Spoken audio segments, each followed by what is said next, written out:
Acho que toda a CPMI, ela tem o seu início, né? Mas a gente nunca sabe como ela termina. Então, há aí sempre, e por isso acho que uma grande parte da dúvida do próprio governo em apoiar a investigação agora, ela tem aí uma função de dar um espaço dentro do Congresso para os grupos bolsonaristas e para uma oposição ao governo. Então, essa é também outra preocupação do governo neste momento em iniciar e ter abertura. Tudo indica que vai ter uma negociação, o Pacheco não tem, ainda não sinalizou que vai ler o documento para que assim se instaure o processo, mas do ponto de vista prático, né, acho que assim, pode ser que a CPMI, uma CPI, ela pode ajudar quando a gente tem uma investigação de fato acontecendo e ela traz instrumentos e informações para a investigação na justiça. Do ponto de vista prático, não me parece que ela vai conseguir ter mais informações ou contribuir com informações de fato para conseguir para fortalecer os processos judiciais.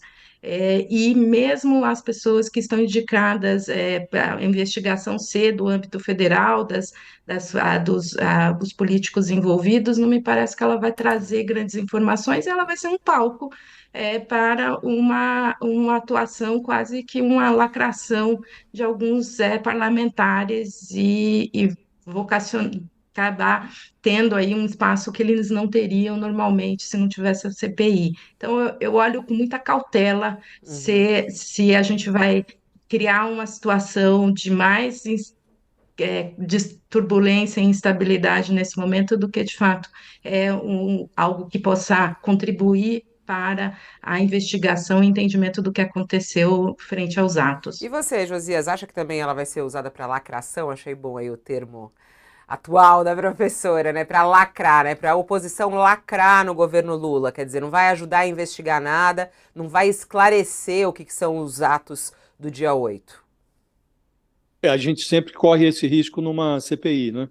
Mas eu tendo a enxergar essa CPI como algo positivo, porque os processos todos estão correndo em sigilo, sobretudo os que envolvem militares. Se nós tivéssemos instalado essa CPI lá atrás, no início, logo na inauguração dos trabalhos legislativos, em fevereiro, nós já teríamos arrastado para o banco de CPI, para dar explicações, o sujeito que comandava o batalhão da Guarda Presidencial e que não mobilizou os 2.000 soldados que lá estavam para impedir a invasão do Palácio do Planalto, teríamos convocado já o então comandante militar do Planalto, que colocou tanques na frente dos quartéis para impedir a prisão dos golpistas em flagrante, permitindo que fugissem vários deles, que as prisões só foram feitas no dia seguinte. Então, acho que havia matéria-prima para uma CPI.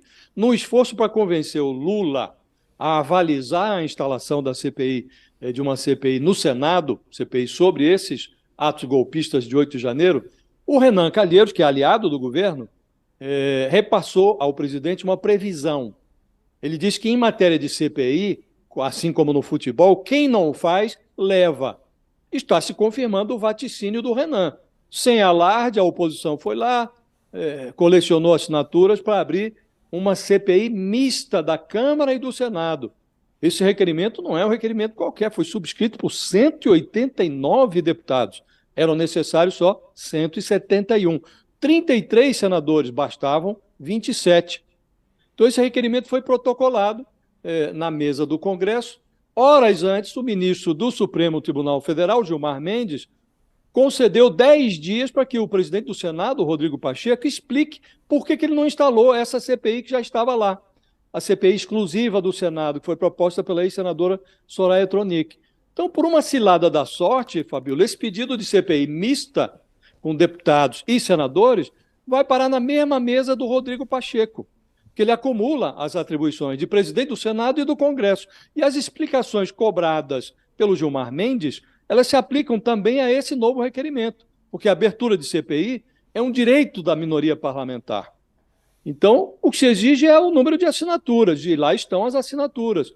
O Pacheco conhece bem esse abacaxi, porque na legislatura passada ele tentou travar a CPI da Covid e teve que abrir a CPI por ordem do Supremo, ordem do ministro Luiz Roberto Barroso.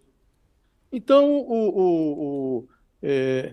o Lula, que foi contra, travou a CPI, ele festejou a CPI da Covid, porque ofereceu elementos para que ele alvejasse o Bolsonaro na campanha presidencial. Agora ele tentou travar essa CPI, porque disse que a CPI seria inconveniente para o Executivo, porque iria tumultuar a votação das reformas.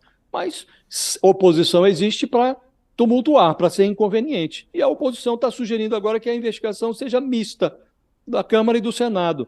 E subverteu a lógica, agora não vai investigar mais golpista, vamos investigar as autoridades do governo que supostamente teriam se omitido, tinham informações de que os poderes podiam ser invadidos e não fizeram nada. Então desejam confundir, não explicar.